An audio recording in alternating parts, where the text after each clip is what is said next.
What's up, Hyperdrivers? Episode 7 of Andor is out, entitled Announcement. I really enjoyed this episode. It's kind of felt like a political spy thriller. We got to take a break from the action from the heist, and we got to see more of an internal struggle of what's going on inside of the ISB, as well as Mon Mothma's political navigation in the wake of the Aldhani heist. And we may have gotten to see an origin for Andor's popular sidekick. But before I dive into all that, if this is your first time on the channel, here on the Hyperdrive, we talk about Star Wars every single week, and I try to break down every episode of Andor as it comes out. So if you like Star Wars like I do, please like, subscribe, and turn on notifications so you could jump to light speed every week with us right here on the Hyperdrive. Okay, so the show kicks off with Cyril Karn looking out the window again, all depressed. His dark contemplation is broken by the sound of his annoying mother. I have to say, if there's a character that annoys me the most, it's this woman. I hate how she demasculates Karn by picking at his clothes and reminding him about his interview and just being overly motherly. It's just very, very annoying. I got to give it up to Catherine Hunter for doing a great job with playing this role of the mother. It's because she's making me hate her, so she's doing her job. As she continues to break down Karn's choice of attire, his focus is interrupted with the news reports about what happened at Aldhani, and they're calling it a terrorist attack. So this is kind of neat. It's because we got to see in the last episode where we were following along with the insurgents and the rebellion, and, you know, they were good guys. But now that this is being broadcast on Imperial TV, they're terrorists, right? So it's nice to see the two sides of the coin. But Karn himself is just a depressing guy, right? He's just very difficult for me to follow along. My least favorite character probably in the whole story. Later in the episode, we catch up with him where he finally makes it to the interview, and it's at the Bureau of Standards. We get a little shot of a mouse droid that's driving through in one of the scenes. But we see Karn here feeling probably at his very low. You know, it's just not the job that he wants. You can see that he's kind of just reluctantly taking this is because he needs to clear his name. So it's just a big ball of depression whenever I see this guy. Now, one of my favorite parts of this episode was getting to see the inner workings of the ISB and how they're reacting to the whole Aldhani terrorist attack. We get a really awesome cameo from Wolf Yularen. He was first seen in Star Wars A New Hope on board the Death Star, and subsequently a younger version of him was in the Clone Wars animated series as well as Rebels. Wolf is basically giving a rally speech to the ISB officers. The plan is to enact a tribute tax equal to 5 times the amount stolen from Aldhani, and it's to be levied on any sector harboring partisan activity. So remember, the partisans are run by Saw Gerrera. They're not even acknowledging yet that this is a rebel attack. They kind of believe that this is the partisans doing it. And this is probably because the partisans have been fighting against the Empire the longest. But it's interesting how they are narrowly focused on that this is just a singled out terrorist attack and not something larger yet. Wolf goes on to say that he spoke with Palpatine and that he has given the ISB carte blanche to access all army and naval resources, and that Palpatine is going to enact bills and amendments that will give freedom for surveillance, search, and seizure, which again just drives me more into seeing the ISB more like the Nazi SS during World War II. They're also going to enact the Public Order Resentencing Directive, which basically means that any criminal act is going to have a heavy sentence attached to it, which is going to affect Cassian later in the episode. Now, Dedra is the only one there that's not happy about this. She still believes that this is a bigger movement and not the acts of some simple terrorists. But she uses all of this to her advantage. Since all the sanctions have been removed, she can finally get the evidence she needs to connect the stolen Imperial equipment with the incident that happened on Ferrix. By the way, the records room that she goes into in this episode reminds me a lot of the one from Rogue One at the end of the movie. Later in the episode, when Blevin accuses her in front of Pradagaz and the rest of the officers about secretly and illegally going behind Pradagaz's back to investigate the stolen equipment, she's finally able to strike back at Blevin. And I really like this part of the episode because you just get to see Blevin's face drop, and that was awesome. Dedra tells the room that the rebels are using the Empire's rules and structure against them, and that they actually need to take and change up their tactics if they're going to rout out these rebels. Pradagaz commends her and then takes Ferrix away from Blevin and gives it to Dedra, which was great. Blevin's face at that point, that was just a priceless moment, and I really like that. And then at the very end, he warns her, to watch her back. It's because, you know these guys are going to be coming for her at that point. So very interested to see how this goes on further. Another really great part of this episode was showing how the rebellion is forming and how unheroic it looks at this level compared to what we've seen in the movies. Newton is first shown listening to hidden channels about how the garrison on Aldhani is being replaced and interrogated by the ISB. They confirmed that 80 million was stolen and that the tracking device was disabled on the escape craft prior to their escape. Also, they go on to talk about how the locals are being rounded up for suspicion for abetting the terrorists. Now, when Mon Mothma questions Luthen about the attack, Luthen speaks to Mon as if she's outlived her usefulness to him. He could no longer wait anymore for her to get the funds that he needed. He says that revolutions are expensive. So while Mon is a part of this whole reforming rebellion, you can see that she clearly doesn't have much control over it, and that Luthen is really the one that's standing behind the wheel. Mon acts horrified that Luthen acted without her consent, but Luthen digs into her about going against his orders about bringing in new people. This is a throwback to the conversation they had in episode 4. Now, since they haven't showed her talking to anyone new yet by this point, he's referring to a meeting that she's about to have, so this shows that he's spying on her as well. Now, he uses this as a justification for his actions on Aldhani, but we all know that he had this in plan before she brought that up, so he's probably been spying on her for a long time.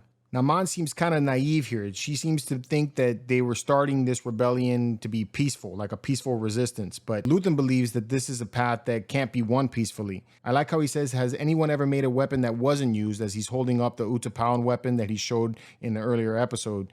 Now, this is speaking to the rebellion and how he believes the rebellion is their weapon that they need to strike back at the Empire.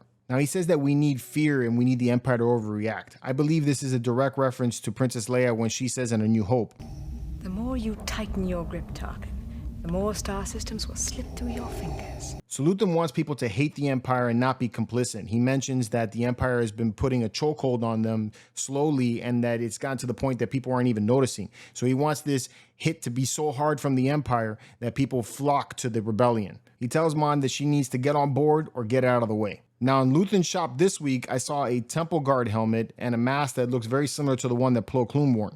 And also, I couldn't help but focus on these claws that were there. I don't know what these are. They look familiar to me. If you know what they are, please let me know in the comments below. And if you saw any other Easter eggs in this episode that I missed, let me know in the comments below as well. As Mon Mothma leaves, Kleya tells Luthen that she hopes that Mon is worth it. Now, this and what happens later further makes me feel that Kleya is more than she appears to be. She definitely is not just Luthen's storekeeper. Later in the episode, as we see Kleya walking to meet up with Vel, we get some signs that have some Arabesh. The Arabesh in this scene says, "Taste Pizzo's." So Pizzo's is a pizza joint from what I found, but I think they could be referring to the artist El Pizzo, who created this art of Donald Trump as Jabba the Hutt. The second set of Arabesh says, "Carry your chain code from the ISB," which refers to the chain code method that the Imperials are using to track people, first mentioned in the Bad Batch animated series. Now, one thing I took note of is how empty the streets are, right? You know, very stark difference from what you see in the lower levels of Coruscant. Now, she meets up with Vel. Vel cleans up extremely well, by the way. She looks very pretty outside of her insurgent gear. Vel was hoping to meet up with Luthen directly, but Kleya is running interference. Kleya is extremely cold in this scene. She shows no emotion at the loss of Terramin, who she recruited personally, and states that the others will be remembered. Now, I know I've been saying that I think that she could be Leia, but in this scene, she sheds a little bit of doubt for me. Like I said earlier, she's clearly more than just a store clerk. But while she's showing that she's definitely a partner in the forming rebellion, which means that she could be Leia, this scene, she's acting very unlike Leia Organa, in my opinion, from what we see in the movies. Leia would have been a little bit more compassionate about the loss of soldiers, I think. Here, she's acting as if they're expendable. She tells Vel that she needs to find Cassian Andor because he's a loose link, and implies that she wants him to be terminated to protect Luthen, which Vel's got to think she also knows Luthen, so she could be a loose end as well. I think later on when Vel catches up with Cassian, she's not going to kill him. It's because obviously he survives onto Rogue One, but also because she doesn't agree with this. Now, later on, when we catch up with Mon Mothma at her party, we finally get introduced to her friend that she wants to bring into the circle. His name is Tay Kolma. Now, he's a banker and an old friend of hers, and she wants to use him to raise money since she's having a difficult time getting money due to all of the imperial restrictions. Now, Tay says that his political allegiances could be a bit strong for her taste. This may mean because he doesn't really know where her allegiances lie since she's living on Coruscant and she's still a member of the Senate and all that, but part of me has a bad feeling about this guy. I feel like he's leading her into a trap. You know, and this could be the way that they catch Mon Mothma and the reason why she has to flee the Empire. Especially that long look at the end that he gives them as Mon walks away with her husband. That makes me question him. I don't know if he's thinking about how he can get around all this or if he's just is contemplating his decision to work with her. But I guess we'll see as the show continues. Now, when we finally catch up with Cassian, he's back on Ferrix, but his homecoming isn't what he expected it to be. The entire planet is controlled by Imperials, and Bix tells him that the town blames him for it. So she tells him that it's not safe for him there, that he needs to leave. Bix is one character that I wish we would get to see a little bit more of. She seems to be an interesting character, but we're just not getting enough of her. So hopefully in future episodes, she's going to have a little more involvement. He also tries to get his surrogate mother, Marva, to leave with him, but she's so inspired from the reports from Aldhani that she wants to stay and fight the Empire.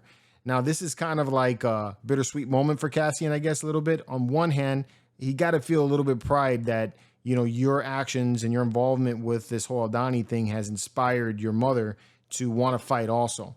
But on the other end, he wants to leave with her and disappear, and now she won't leave because of that. So he's forced to leave on his own.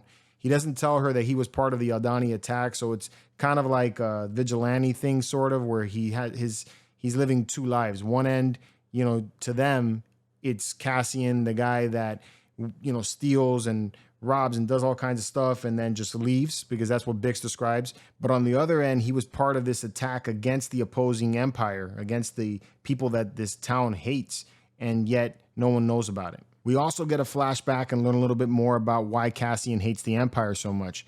We get to see Ferrix at the time when the Empire first took over and the army was still consisted of clone troopers. You get to see some Phase 2 clones in there. So we see how Clem was his father figure, and he was attempting to stop a riot, and because he was seen amongst the group that was rioting, he was arrested and then hung for it, and then hung in the streets as well, so that him and his whole family, the whole town, can see this, and it was just a warning to everybody. And then later on, you see Cassian go and try to attack those clones, and I guess that's what puts him into juvie, and it just, all of this is what shapes him. In the final parts of this episode, I was kind of jarred by the music. It just was very upbeat.